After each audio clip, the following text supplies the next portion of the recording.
आषाढी एकादशीचा सोहळा आज पंढरपुरात साजरा होतोय। अवघे गजे पंढरपूर चालला नामाचा गजर अशा जयघोषात पंढरपुरी नगरी दुमदुमलेली आहे। विठ्ठल नामाच्या गजरात आणि लाखो भक्तांच्या उपस्थितीत पंढरपूरच्या विठ्ठल रुक्मिणी मंदिरात आषाढी एकादशीची शासकीय महापूजा राज्याचे मुख्यमंत्री देवेंद्र फडणवीस आणि त्यांच्या पत्नी अमृता फडणवीस यांच्या हस्ते संपन्न झाली। यावर्षी मानाचे वारकरी म्हणून बाबासाहेब माधव माने आणि प्रभावती बाबासाहेब माने यांना महापूजेचा मान मिळाला। विठ्ठल आणि रुक्मिणी मातेची संपूर्णपणे षोडशोपचारासह महापूजा करण्यात आली। यावेळी मुख्यमंत्री देवेंद्र फडणवीस यांनी विठ्ठल आणि रुक्मिणी मातेला खास डिझायनर पोशाख देखील अर्पण केला होता।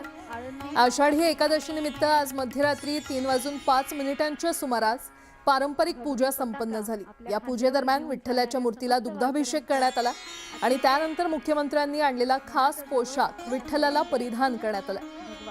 यानंतर विठ्ठलाची आणि रुक्मिणी मातेची आरती देखील मुख्यमंत्र्यांच्या हस्ते करण्यात आली। विशेष म्हणजे मुख्यमंत्र्यांची पूजा सुरू असतानाही सर्वसामान्य भाविकांसाठी मुखदर्शनाची रांग सुरू होती। थेट जाणार आहोत पंढरी नगरीमध्ये। माझे सहकारी सुमित सोनावणे सध्या आपल्याला तिकडचा आढावा देत आहेत। सुमित, काय वातावरण आहे? संपूर्ण पंढरी नगरी दुमदुमलेली आहे।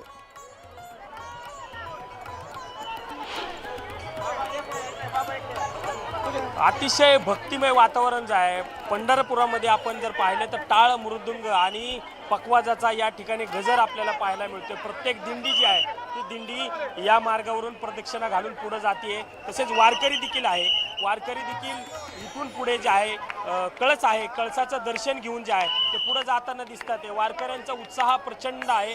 गेल्या अनेक दिवसांपासून हे वारकरी जे होते, भाविक होते, ते चालत येत होते, पंढरपूरला चालत होते आणि आज त्यांना साक्षात त्यांचा विठ्ठल त्यांना समोर दिसलेला आहे आणि त्यामुळे त्यांना गाभाऱ्यात जाता जरी आलं नाही तरी साक्षात त्यांनी कळसाचं दर्शन घेऊन हे वारकरी जे आहे ते पुढे जाताना दिसतात। अतिशय आनंद चेहऱ्यावर दिसतोय, आनंदी वातावरण आहे। ज्ञानोबा तुकारामाचा गजर आहे, माऊलीचा गजर आहे आणि याच सगळ्या वातावरणामध्ये पंढरपूर शहरातील संपूर्ण कानाकोपरा जो आहे तो विठ्ठल भक्तीने अतिशय भक्तिमय झालेला आहे। प्रत्येक रस्ता जो आहे तो शहरातला प्रत्येक रस्ता जो आहे तो भक्तिमय झालेला आहे। प्रत्येक रस्त्यावर वारकरी आणि भाविक दिसतात आणि तोंडामध्ये फक्त विठ्ठलाचं नाव आहे, आपल्या लाडक्या विठ्ठलाचं भक्त आहे। अनेक दिवसांपासून हे वारकरी जे आहेत ते वारी करत या ठिकाणी आले होते आणि ह्याच दिवसाची वाट पाहण्यासाठी हे वारकरी जे आहेत ते आले होते। अतिशय आनंद आहे, त्यांचं समाधान आहे चेहऱ्यावर की आज आपण आपल्या लाडक्या विठोबाला भेटतोय आणि आज आपल्याला जरी गाभाऱ्यात जाता आलं नाही तरी एक कळसाचं दर्शन घेऊन समाधान आहे, अतिशय शांती आहे आणि उत्साही वातावरणात त्या ठिकाणी ते खाली पाया पडतात।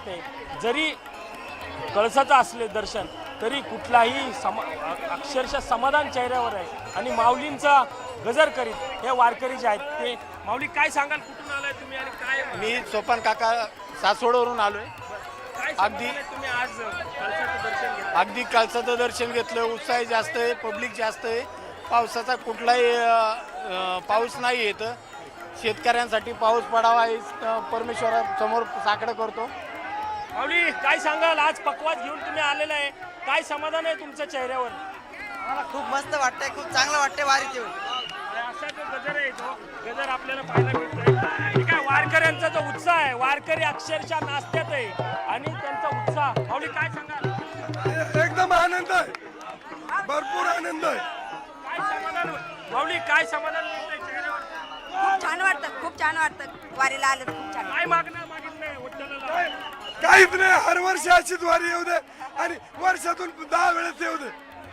वारकऱ्यांचा उत्साह आहे तो आपल्याला दिसतोय आणि पकवाजाच्या सुरात, टाळाच्या सुरात आणि तुकाराम, ज्ञानोबा ज्ञानोबा ज्ञानोबा, ज्ञानोबा माऊली तुकाराम,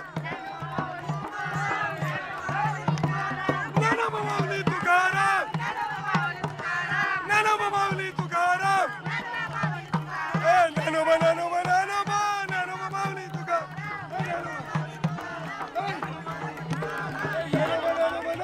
असाच गजर जो आहे ना तो प्रत्येक चौकामध्ये आपल्याला पाहतोय। मात्र या ठिकाणी जे आहे ते कळसाचं दर्शन घेत आहेत आणि वारकरी ज्ञानोबा तुकारामाचा गजर, ज्ञानोबाच्या आपल्या लाडक्या विठ्ठलाची भक्ती जी आहे ते दर्शन घेताना दिसतात. प्रत्येक निश्चितच. वेगवेगळ्या भागातून हे पायी वारकरी जे आहेत आपल्या लाडक्या विठ्ठलाला भेटल्यावर वारकऱ्यांचा हा उत्साह आता शिगेला पोहोचलेला आहे. ज्ञानोबा माऊलीचा गजर सगळीकडे सुरू आहे. धन्यवाद या संपूर्ण आढाव्यासाठी.